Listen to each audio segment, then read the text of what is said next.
think we're ready to kick off, so over to you. Thanks, Catherine. Welcome, everyone, and a happy new year. Once again, really excited to be bringing this live event to you this evening from one of our A-list Spanish suppliers, one that we started working with about 10 years ago.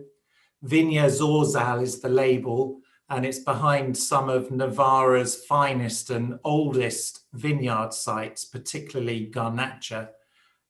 Despite the ancient vineyard sites that go into these wines, it's actually a relatively new outfit owned and run by the Sanz family, which under the current generation is making a fantastic impact in the wine scene locally in Spain. I'm delighted that we are joined by Xabi this evening, a face that many members will be familiar with, not least because Xabi always attends our tastings and events, the real ones, the live ones, the ones that happen in reality or physically, I should say. He's always attended them, whether we're in Scotland, in the south of England, or in the north of England. Xabi, a very warm welcome, and over to you to tell us a bit about Zorzal. Yeah, hello everyone, and Happy New Year. I have to tell you, I am very happy to be here, and I appreciate, for me it's an honor, and for my brothers to be able to tell you about us.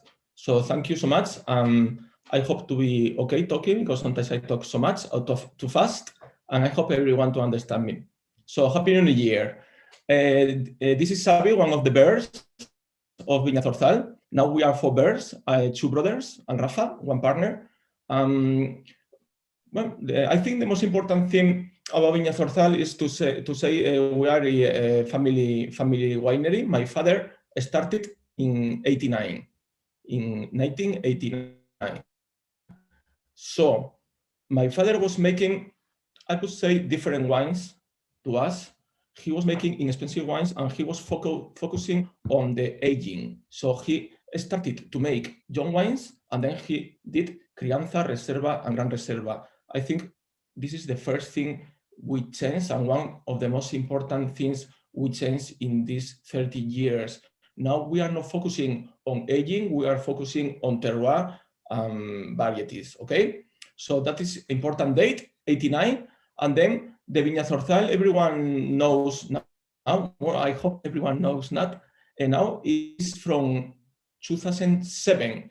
2007 is the first vintage I started with my brothers, and that was 100% Graciano. So Pierre, we are working for more than 10 years now together. I think we are working for 10, 11 years together, and that's great, that's amazing. So that is a very important year, 2007. We started with the Graciano, and when you are like, wow, what can I do? I am a winery from Navarra. I would like to do something. I don't know what I have to do.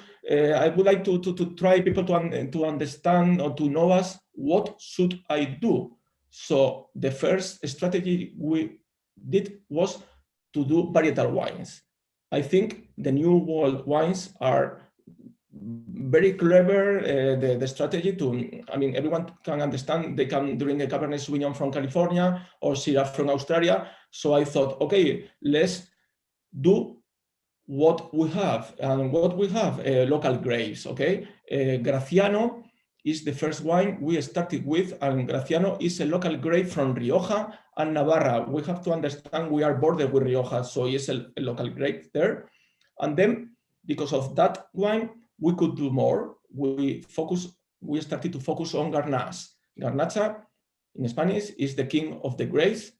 In our area, is a local grape since phylloxera came. Because before phylloxera, in Navarra, there were other varieties apart from garnacha. There was mazuelo, there was the tempranillos, garnachas, bobal, monastrell. There were plenty of varieties, but after phylloxera in Navarra, we focus on garnacha. Okay, so Viña Zorzal wines, we could do Zorzal garnacha as Parietal Wines, and then a very important date for us was 2013. 2013, apart from working with varieties, we started to work with single vineyard wines, but not single vineyard wines like, okay, I want to make a single vineyard wine. No, we first try to understand the vineyards and then we make the wine. So in 2013, we started with Malagueto. Malagueto is the name of one plot. And we started also with this wine, Corral de los Altos. So that was very important date for us. Then 2014, for us is very important because we started the project in Rioja. Now we are making wines in Rioja for more than, it's now 7 years. And Jorge Navasquez joined us that year also. Jorge Navasquez is now our winemaking consultant, also in Contino. Knows him. So I would say 2014 is not down because I am telling so many things. You can hear me? Can hear you, yeah. 2016 is a very important vintage for us also because we started the project of Lecciones de Vuelo. You know very well Lecciones de Vuelo because you could drink the first vintage, and Lecciones de Vuelo is a project where we invite one winemaker every vintage. So apart from talking about terroir, we are talking about people who understand that terroir. So that means we are collaborating with different winemakers. People come to our winery to do wine. We go to other wineries to make wine. So that is so important for us because we are getting knowledge for all parts, and I think that's very important. So they are the dates, very important: 89, 2007, 2013, 14, and 16. So now, what is happening now with Viña Zorzal? We have two clear projects, and the Wine Society knows them very well. Parietal Wines, Zorzal Garnacha and Zorzal Graciano. With those wines, we make a blend. We can get grapes from different places, and we try to find the balance between them, but always the same variety. That means we are working in 3 different villages, Corella, Cintruénigo, and Fitero. And for instance, for the Garnacha, Fitero is giving us the freshness, and Corella is giving us the roundness, the fruit. So I think that those wines could be the best of Viña Zorzal just because we are looking for the balance.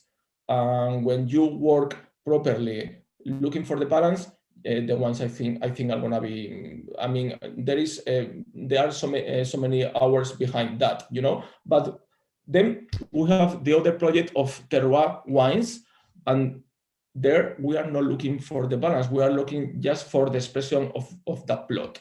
Okay, so we have Malagueto, Corral de los Altos. That is Corral de los Altos, for instance. Yeah. So we have those wines. I think the picture you are seeing now is the most important thing we are doing in Viña Zorzal wines now.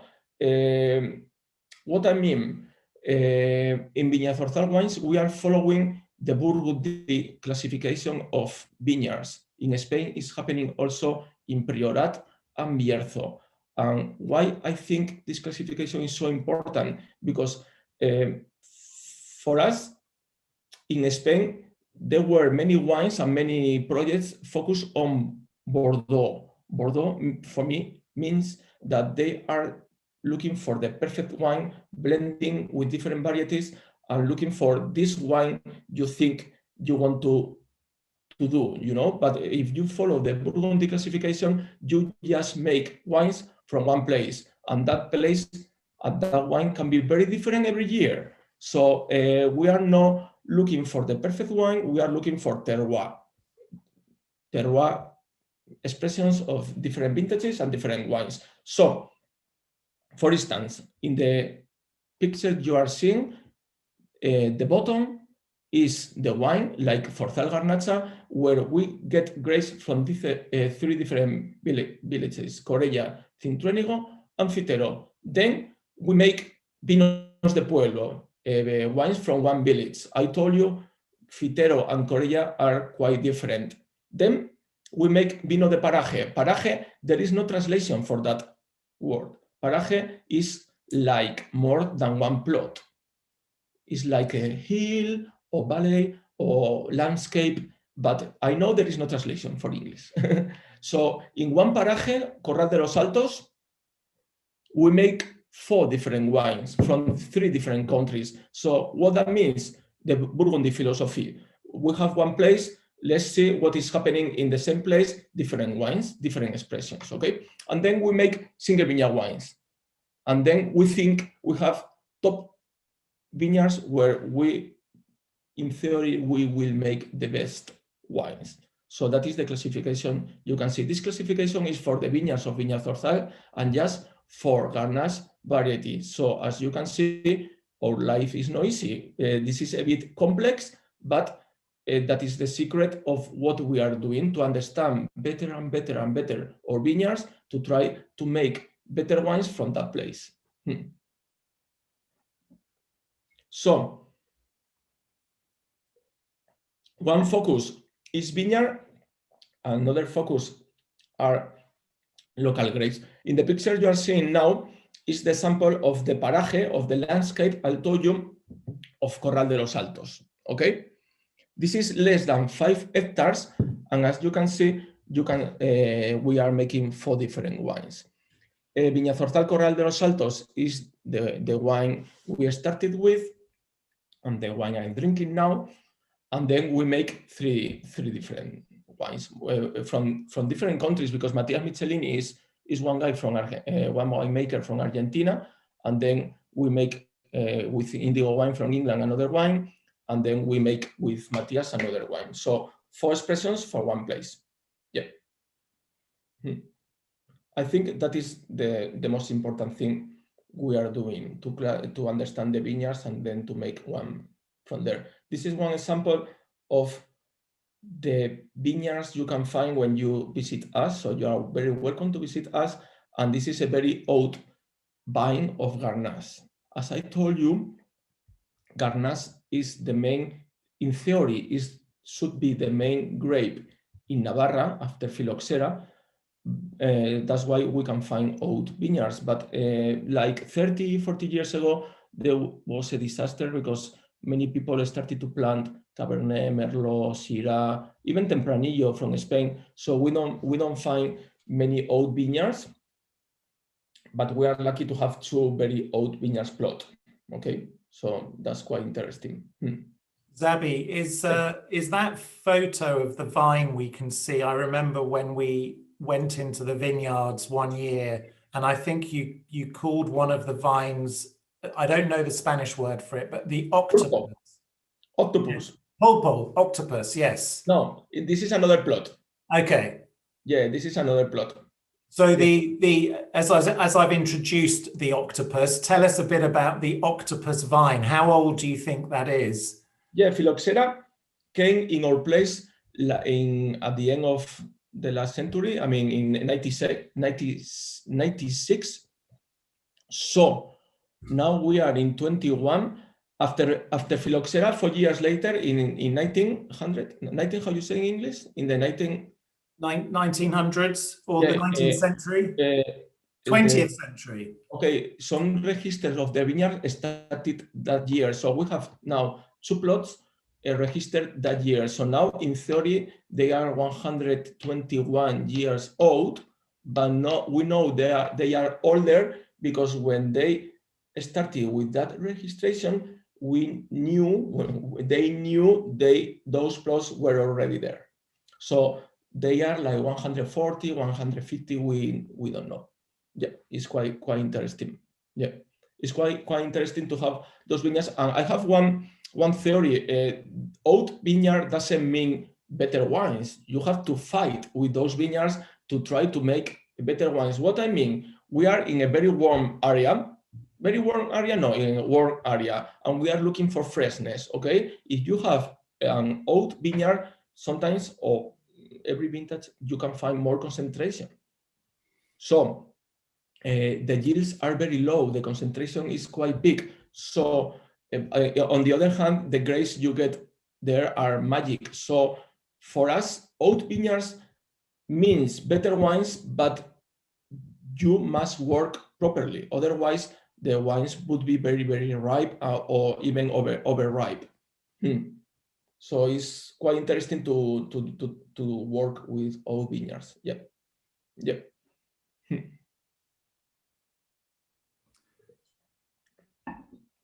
About varieties, I have to tell you one interesting thing also. I told you we focus on garnacha and graciano because from the beginning my father had graciano and garnacha. We started to rescue now, but now we are studying what there was in Navarra before phylloxera, and we are trying also to make wines from those varieties. What I mean now, we are discovering just because we are studying that in Navarra 90% of the varieties before phylloxera was mazuelo.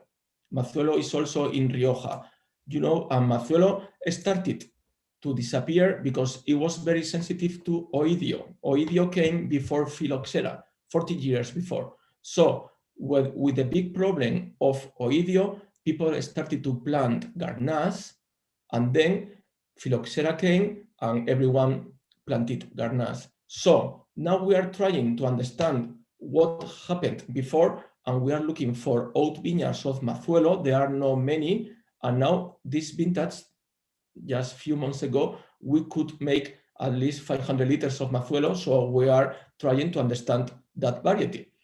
Another important thing in our place in Korea is that there was one variety people don't know, is Garzuela. Garzuela is an official variety and it's a hybrid between mazuela and garnacha. And the name is a mix Garzuela. And we could make also 5,000 liters of Garzuela. So that is a little bit what we are doing now to try to understand our past and to try to do things properly. Yeah. What else we are doing? Oh, that's last harvest. This picture is nice to understand what we are doing in Viña Zorzal wines now. Okay, we are making, I told you, many single vineyard wines, but in harvest we are making even more. What that means that we are trying to understand our vineyards. So we are making many single vineyard wines in our winery, but maybe after that you don't sell the wine. I mean, but we want to check what each plot is giving us. So we are using those small tanks and also open barrels and open amphoras. At the end, every vintage we are learning so much about the vineyards, and then when one vineyard like us so much, maybe for 3 or 4 years, is when we are making a single vineyard wines for the market. Yeah.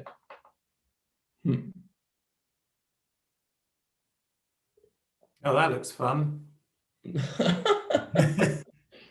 I told you now I have a problem with my back, so you can see why, because this picture is from the last harvest. Yeah, this is one example also. Like we like to understand the vineyards, we like to make better wines every year, but we like also to enjoy. And for us, harvest is a very nice party. We work with our hands, with our feet. Every day we have to put down maybe 50 different small tanks apart from the tanks. So it's like, wow, when you have 2 weeks in harvest, I think, Pierre, you visited us last year or 2018, is like in harvest, I mean, it's like a party, because it's like some fermentations are starting, others are finishing, and the winery is just full of tanks. So I can tell you it's a very good moment to visit us in harvest, because you can understand what we are doing. Because of this, we started this year in a new small winery, because I don't want to bother with so many small tanks. So now we have the winery for average fermentation in the tanks, and then a small winery for a small single vineyard wines. It's funny. Yeah, I have to tell you, for us, it's more important the vineyard than the aging. So for us, the perfect thing is to find new vineyards and to check how they work. But then it's interesting to check what is happening in the next months in aging. Okay, before when my father started, I told you he had crianzas, reserva, gran reserva. That means the barrels were 225 liters. And maybe that for us is not so nice. So from the beginning, we kept some barrels for that. And I think for Graciano, they are nice. And then we started to check what is happening with other barrels. Other barrels means no American and more friends, not so used and maybe just 1 year or 2 years old, but the size is so important. We started to buy 300, 400, 500 liters barrels. That means for garnacha is very nice because there is less contact with wood. So at the end, you can get more terroir or variety expression more than oak expression. And then we are checking also some amphoras, some concrete barrel, concrete tanks. At the end, every year we are learning. If we talk about two varieties, they are quite different. I mean, if we talk about Graciano, I think Graciano is so powerful that 12 or 16, 18 years of oak is nice for the micro oxygenation or to get the wine softer. But with garnacha, if we are looking for finesse, it's much better bigger sizes, maybe concrete and no small barrels. Yeah, I think that's quite interesting. Yeah. More things. I have to drink water, no wine. We are. That's this last harvest also. As you can see, this is the winery I told you where we are doing fermentations. This is a fermentation winery. As you can see, normal tanks, I would say, but we started also to ferment wines in concrete. Okay, this is that was a nice day because this is the day of the guest of Lecciones de Vuelo this year, the last vintage, in vintage 20. The guest was from Portugal, is Daniel Niport. So I think it's quite interesting to learn how they make the red wines. So as I told you at the beginning, for us it's so nice to learn with other people. One guest of Lecciones de Vuelo was Matías Michelini from Argentina. That was 18. In 19, Freddy Torres, I think Pierre, you know him very well. Freddy Torres came to make Lecciones de Vuelo 19. Now in 20, Niport from Portugal. And the important thing of Lecciones de Vuelo is we are becoming so friends that they are not just making Lecciones de Vuelo, but they stay making wines with us in the next vintages. So Freddy Torres again making wine with us, and Matías Michelini also, and then we make wine in Argentina. So it's quite interesting. Yeah. What else we are doing in the last vintage? The last year, because of the pandemic, at the beginning we were very worried. Then we were like, okay, we have to live with this. Then some people like the Wine Society help us so much, and we appreciate that. So we were less worried at the beginning. So thank you to the Wine Society and thank you to the members who are drinking our wines. But then the important thing of last year is that we had more time to think. We are doing different projects to understand even better our place. For instance, in Fitero, one of our villages, there is a sister monastery. That sister monastery is the oldest in Spain and Portugal. That means that more than 1,000 years ago, monks from France came to our place, and we don't know which varieties they planted, where they planted, and now with 2 historians, we are doing a project to understand what they did. And for us, the most important thing is if we find that they classify the soils like we are doing. So we are checking where they started to plant. That is one of the projects we started last year. And then also last year we had time to do, I think in English is whole tips, whole calicata is in Spanish, is in the vineyards. We are making 3 meters holes to understand the different parts of the soil. Yeah. So we did 5 different in our best terroir, in our best 5 plots. So those things we did last year. So at the end, it's like we have more time to understand what we are doing. Yeah. And Xabi, we also last year offered members of the Wine Society the Cueva De La Mora, which was something that I tasted. In fact, it was my only buying trip last year. My last buying trip I haven't gone on since, which was in February last year when I came to see you. And we tasted the wine from barrel. I think there'll be a lot of members who are listening into this, watching it now live, who will have bought the Cueva de la Mora. Can you tell us a little bit about it? Yeah, I was so happy when you could visit us and tell you, I explained to you about this, because Cueva de la Mora for us, Cueva de la Mora is a single vineyard wine from Viña Zorzal. And the thing is, that plot is a new plot for us. We are working like, I think for 5 years now with the plot. We could buy it and we fell in love with that. But as I told you, now in Viña Zorzal wines, there are many single vineyard wines and I don't want to destroy the market. So I thought, Pierre, please, this plot should be for the Wine Society in exclusivity because we really love it. And when you came to test it, you thought also the wine was exciting. So Cueva de la Mora is a single vineyard wine from Primo Juani's plot. Primo Juani is the name of the plot because it's from the cousin of Juani, one guy who is selling us some plots. And it's a bush garnacha.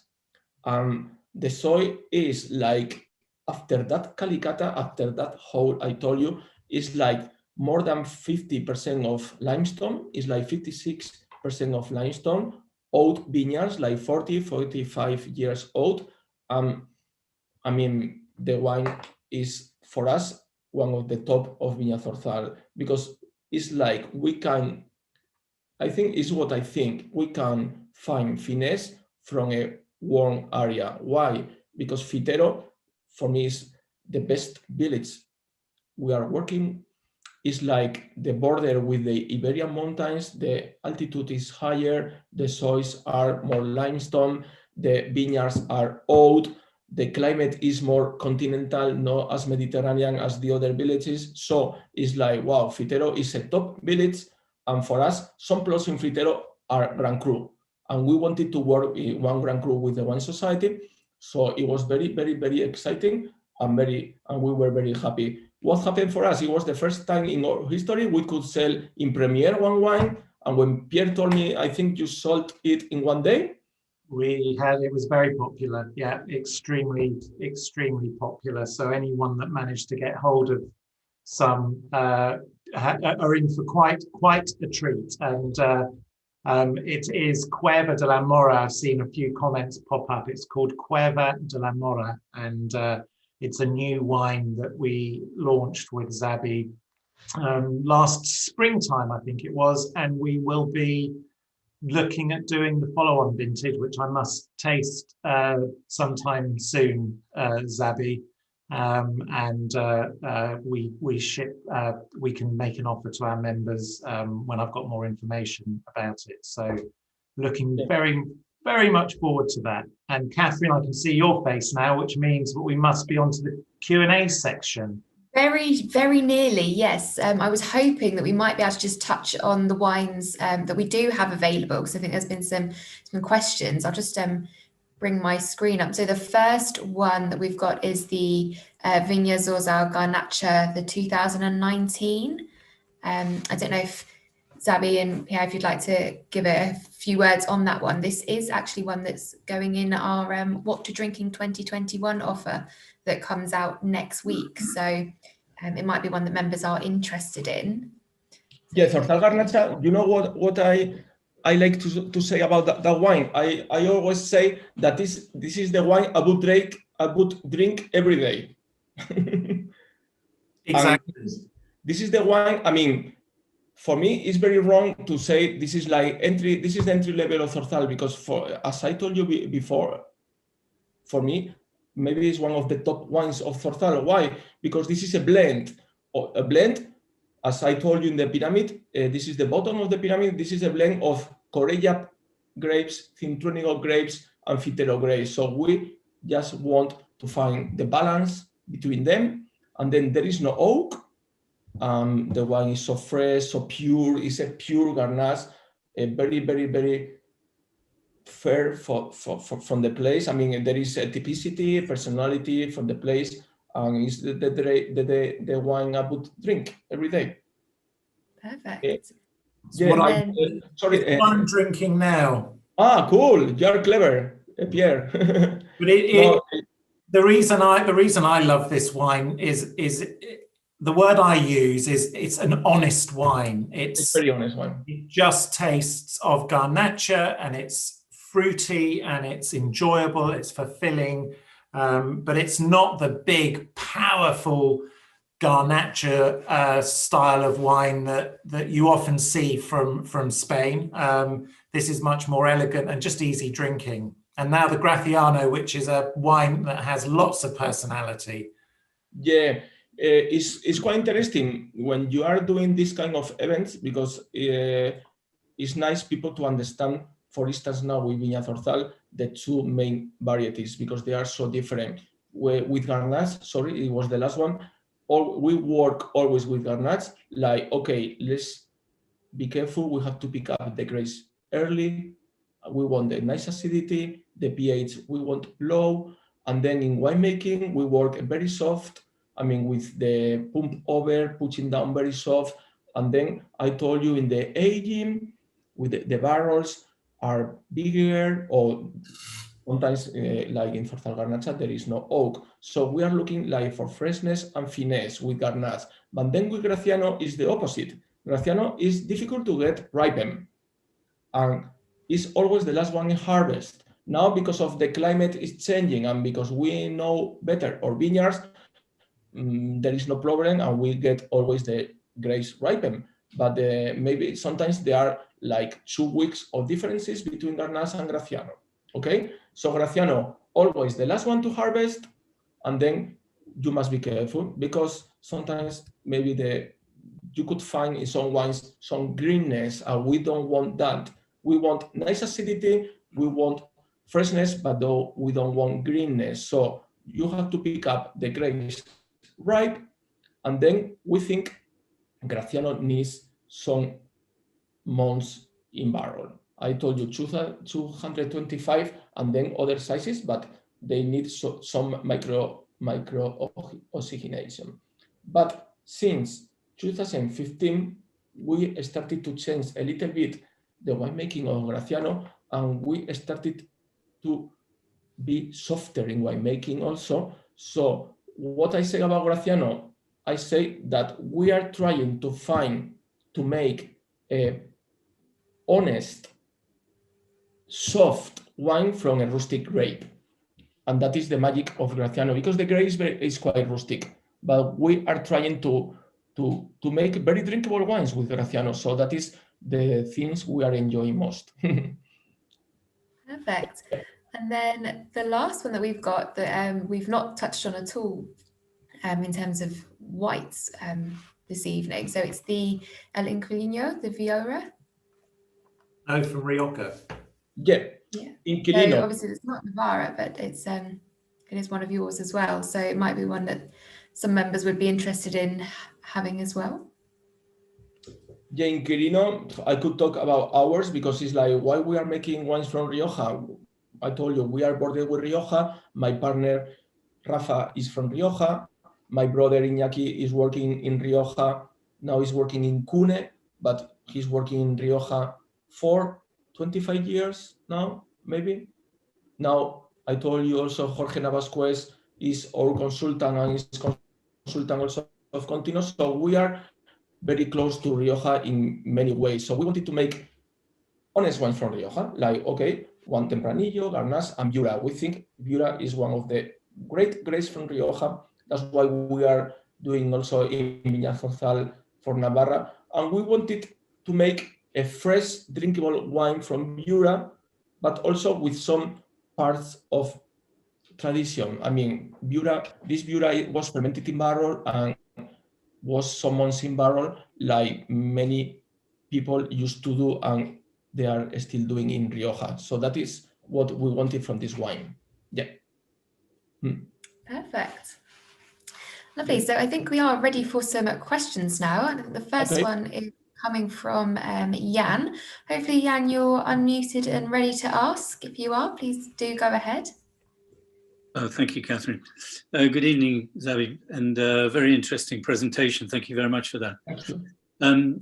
I was intrigued by your comment about Navarra wines being reclassified, as well as those of Priorat and Bierzo. I'm a huge fan of Bierzo, especially Petalos from Descendentes de José Palacios. And I just wondered if you could expand on what those changes are actually going to be and how they're going to impact on your wine strategy.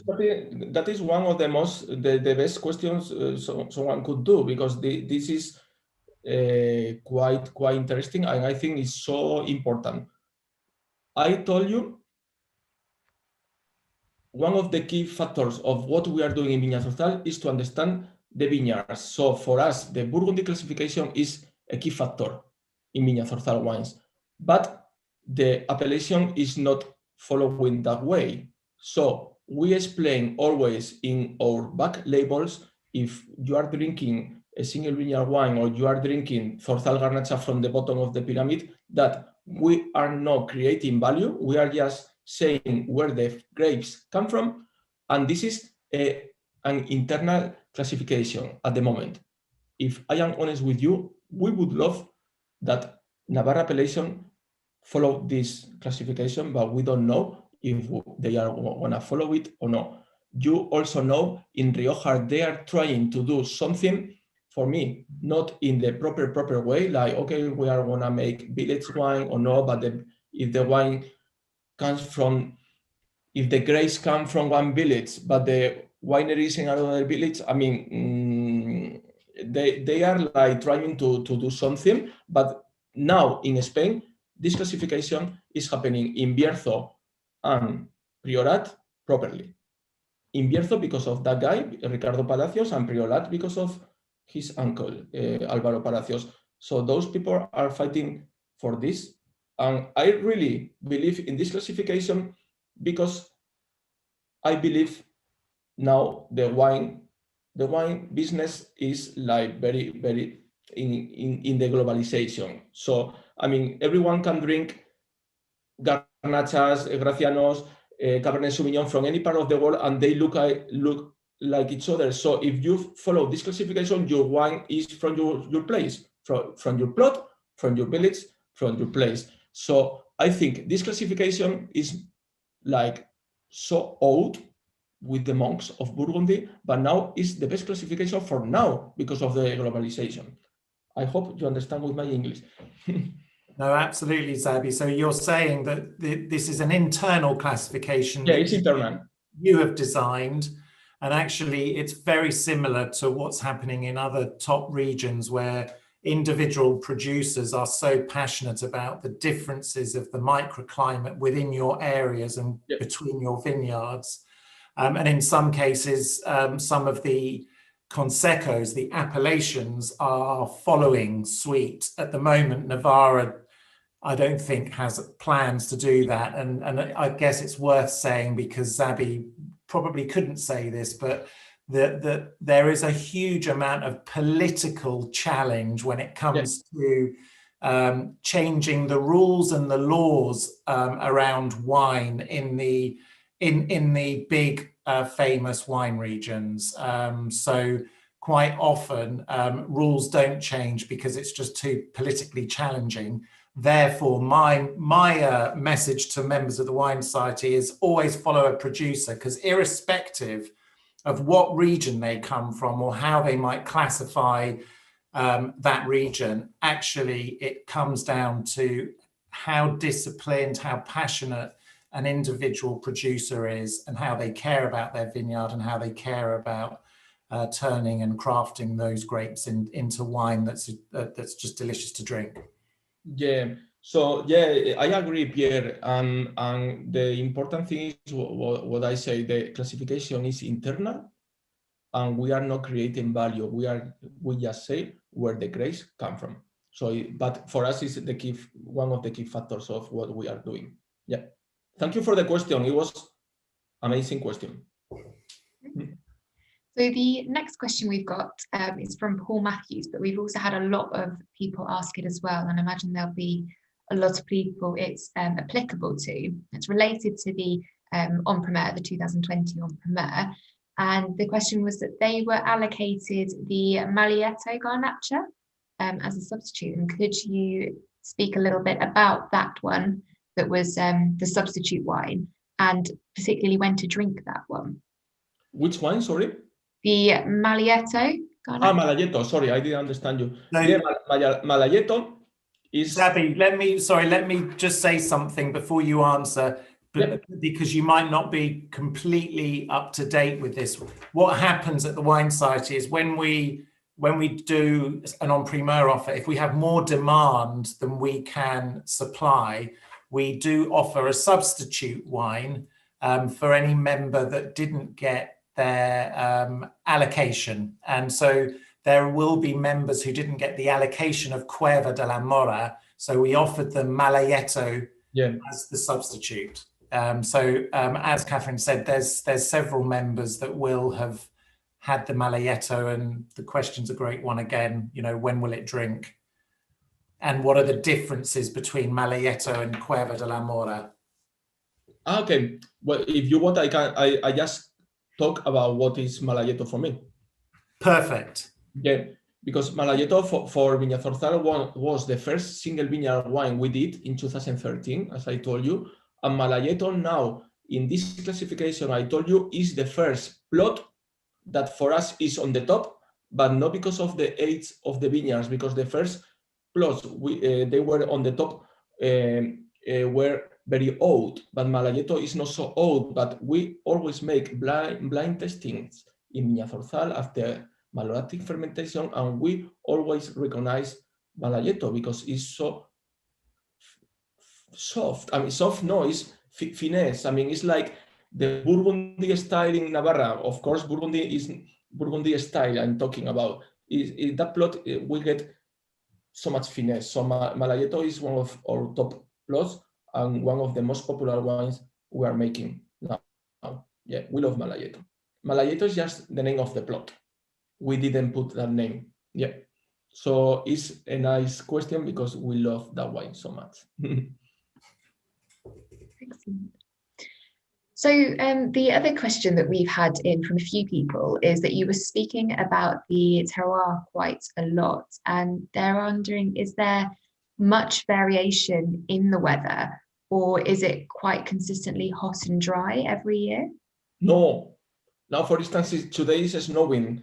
So what the only thing we know is, like, if I die very old and I die in this business, I will be crazy, because every vintage is crazy, very crazy. I mean, 2016 and 17 were dry and warm. So especially 17, after one dry year, was bad for us. For the vines were suffering because we don't irrigate. Then 18, they could recover. There was so much rain, but that rain was a problem in the spring with many, fungus. And then 19 was the first vintage clean. Clean was like, there was no oidium, there was no mildew, there was nothing. It was like perfect health grapes, but the volume was so small. And then the last vintage was spring. There was rain every day, and the problem with mildew in Spain was historic. That's just if I talk about mildew or oidium, but 2017 was also very difficult in some areas of Spain because the vineyards were frozen. Yeah. You can have problems with rain, with ice, with mildew, with oildew. So it's like, wow. Before, when I was younger, I mean, some months like now, you were relaxed because it's like, okay, now the vines are sleeping, we can be okay. But then in the last years, even in winter, the weather was so soft that the vines started to be alive very soon. And that was a problem because then the ice can come very quick. So this vintage now is starting perfect. It's so cold. So we are okay. But every vintage is different. Is the response very different and very difficult. Okay. So we've got a question from Steve Clark, which I will ask on his behalf, and he was asking that you spoke about how many of the wines that you make are single vineyard wines, but that you don't sell them as such, and he's presuming that means you blend them together. How do you come to the decision of the quantities to like the blend, the ratios from where the wines are from? If that makes Sorry, sense. I couldn't hear you properly. I mean, can you repeat?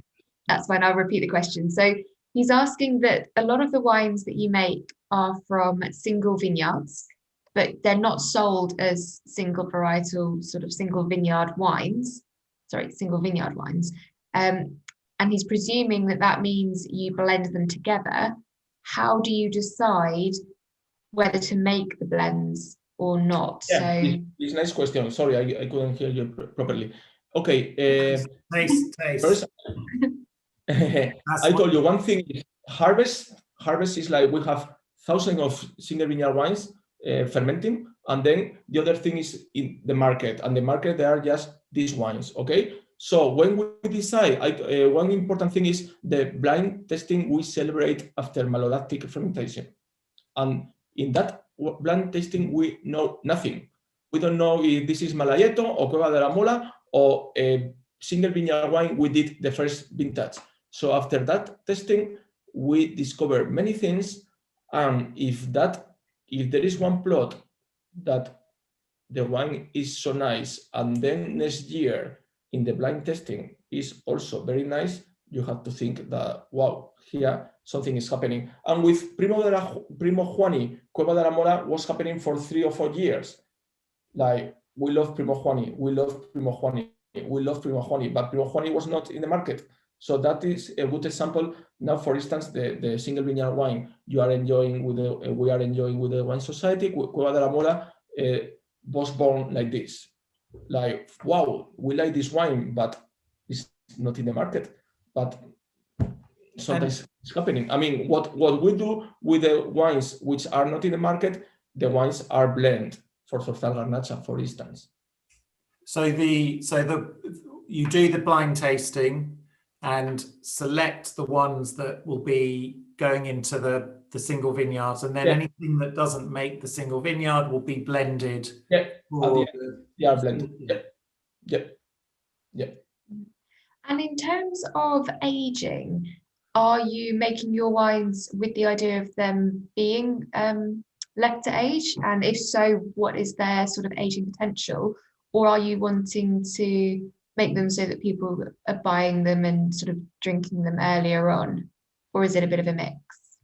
The thing with the aging, we don't have a rule. I mean, also blind testing is very important. So for instance, I am the person who is writing the technical info in Viña Zorzal, and we are changing every vintage. Like, okay, barrels, 500 liters barrels for 9 months, and next year is 2,000 liters for 6 months. So we have to taste.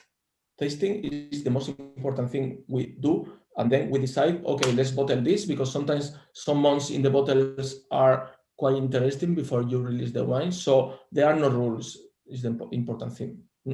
No rules at all.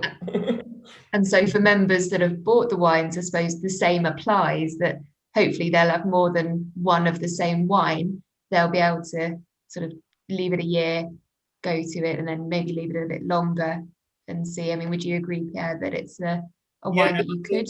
Yeah, and I think because the majority of what Xabi does and what they specialize in is garnacha, and garnacha, by definition, it's the grape of southern Rhone as well. And if you think of Chateauneuf du Pape, which is often obviously a blend, but predominantly Grenache. Grenache's characteristics are amazing because it's a plump, succulent, juicy sort of wine with light tannins in general. And so that means that as a young wine, it's really enjoyable to drink. So if you like young, fruity wines, you can approach Xabi's wines youthful. But what Xabi achieves with his garnachas is retaining good levels of acidity, and that acidity actually creates or provides a lifeline for the wine. And so his garnachas do age, but they change as they age. So it does, I think, come down a little bit to your own personal taste as to whether you prefer a wine that's more mellow, more savory, and therefore longer aged, or you prefer a vibrant, fruity, sort of fresh style of wine. So that sounds like I'm sitting on the fence. I'm not sitting on the fence. It's just that garnacha is absolutely one of those grapes that's just such a pleasure to drink young and to drink with a bit of age. But it's not a grape that has the aging capacity of grapes like Cabernet Sauvignon, for example. No. Or Cabernet Sauvignon is graciano. Yes, yeah. Your graciano will... mazuelo. Yeah, yeah. Yeah. And for instance, if you make a single vineyard wine and is just one barrel of 500 liters, is okay. But single vineyard wines like Cueva De La Mora or like Malayeto, I mean, there are some 1,000 liters. There are different barrels. I mean, sometimes maybe 3,000 liters are in 500 liters barrel, 2,000 liters are in one foudre, and then we blend. So depends on the vintage, depends on our organization also. Our organization is so difficult for harvest and then for aging, because if you make more wine, to understand this is very easy just to talk about the opposite. If you just make one young wine and then one crianza, the organization is easy. But when you are trying to check different wines, you have to be very clever at the end. You have to be very organized. Yeah. I think this question may be directed more to you, Pierre, but it's obviously related to Xabi as well. But we've had some questions about whether we'll be seeing some new releases from Viña Zorzal on our list over the next year or sooner at all. Yeah, you absolutely will, because you will, full stop, because we follow Xabi's wines year in, year out.